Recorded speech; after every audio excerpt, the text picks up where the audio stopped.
लोग कहते हैं कि सुबह का समय पढ़ने के लिए सबसे अच्छा होता है, पर हकीकत तो ये है कि हर वक्त सुबह हो या शाम अगर मन में लगन हो तो कभी भी पढ़ा जा सकता है। जो आदमी मन के साथ जीता है वो कमजोर होता है और जो संकल्प के साथ जीता है वह बलवान होता है। ये मन आवारा होता है। पढ़ने बैठोगे तो टेबल पर रखी हुई 10 चीजों की तरफ मन आपका ध्यान भटकाएगा। मोबाइल कभी खुद नहीं कहता कि मुझे चलाओ, आपका मन कहता है कि मोबाइल चलाओ। इसीलिए अगर अपने आवारा मन को कंट्रोल करना है तो मेरी इस बात को ध्यान से सुनिएगा, आपके बड़े काम आएगी। छोटे छोटे संकल्प लेना सीखो। सोचो कि आज मैं 1 घंटे मोबाइल को हाथ नहीं लगाऊंगा। जब पढ़ने बैठो तो एक छोटा सा संकल्प लो कि 15 मिनट तक अपनी नजर किताब से नहीं हटाऊंगा, चाहे कुछ हो जाए। धीरे धीरे ऐसे कामों की प्रैक्टिस करो। जब आप इन छोटे छोटे संकल्पों को पूरा कर पाओगे तब आपका आत्मविश्वास बढ़ेगा। आपको यकीन हो जाएगा कि जब मैं ये काम कर सकता हूँ तो मैं दुनिया का कोई भी काम कर सकता हूँ। और आपकी ये सोच आपके मन की आवारागर्दी को खत्म कर देगी। कब तक उन चीजों को अपनी जिंदगी से हटाते रहोगे जो आपका ध्यान भटकाती हैं? बेहतर तो ये है कि अपने मन को इतना मजबूत बनाओ कि कोई चीज तुम्हारा ध्यान भटका ही ना पाए।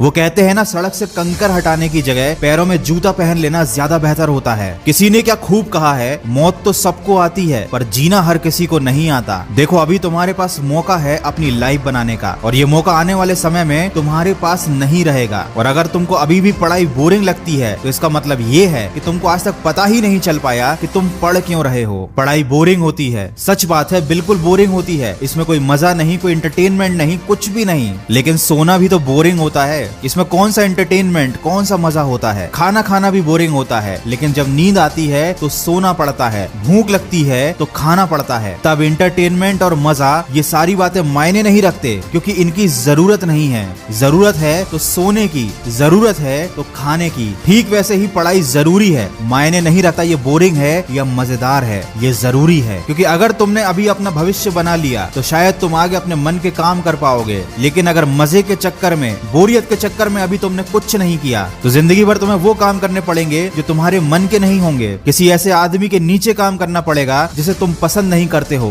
उसकी डांट खानी पड़ेगी, शायद उसका नौकर भी बनना पड़े। तब कैसा लगेगा जरा सोचो। कैसा लगेगा जब तुम्हारे आत्मसम्मान को कोई अपने जूतों से रोन देगा? कैसा लगेगा जब तुम्हारे बच्चे के पास खेलने के लिए अच्छे खिलौने नहीं होंगे? कैसा लगेगा जब लोग तुम्हें और तुम्हारे परिवार को इज्जत नहीं देंगे? तो दोस्त, या तो भविष्य में 2 कौड़ी की जिंदगी जी लेना या सोच समझकर अपनी जिंदगी का अभी सही फैसला कर लेना। हो सकता है ये सारी बातें आपको बुरी लग जाएं, लेकिन मीठी बातें करना मेरा काम नहीं। अगर मेरी कड़वी बात से आपकी जिंदगी सही रास्ते पर आ जाती है तो इससे अच्छी कोई बात नहीं होगी। वक्त है, समझ जाओ, नहीं तो आने वाला वक्त समझा ही देगा। बहुत से लोग कमेंट करते हैं कि उनकी जिंदगी में ऐसा बुरा समय आया था जिसे वो आज तक भुला नहीं पा रहे हैं। वो दुख उनके मन से जा ही नहीं रहा है। इस पर मैं एक छोटी सी कहानी लेकर आया हूँ जो आप लोगों को जरूर सुननी चाहिए। मुझे लगता है कि ये कहानी सुनने के बाद शायद आपको उस समस्या से छुटकारा मिल जाए। कहानी सुनने के लिए डिस्क्रिप्शन में दी गई लिंक पर क्लिक कीजिए। खबरी ऐप पर आपको ये कहानी मिल जाएगी। और यही नहीं, वहाँ पर ऐसी बहुत सारी कहानियां उपलब्ध हैं मेरी आवाज में, जिनसे आप काफी कुछ अच्छा सीख सकते हैं। तो सीखते रहिए, आगे बढ़ते रहिए। मैं मिलूंगा आपसे अगले वीडियो में। सुनते रहिए मन की आवाज।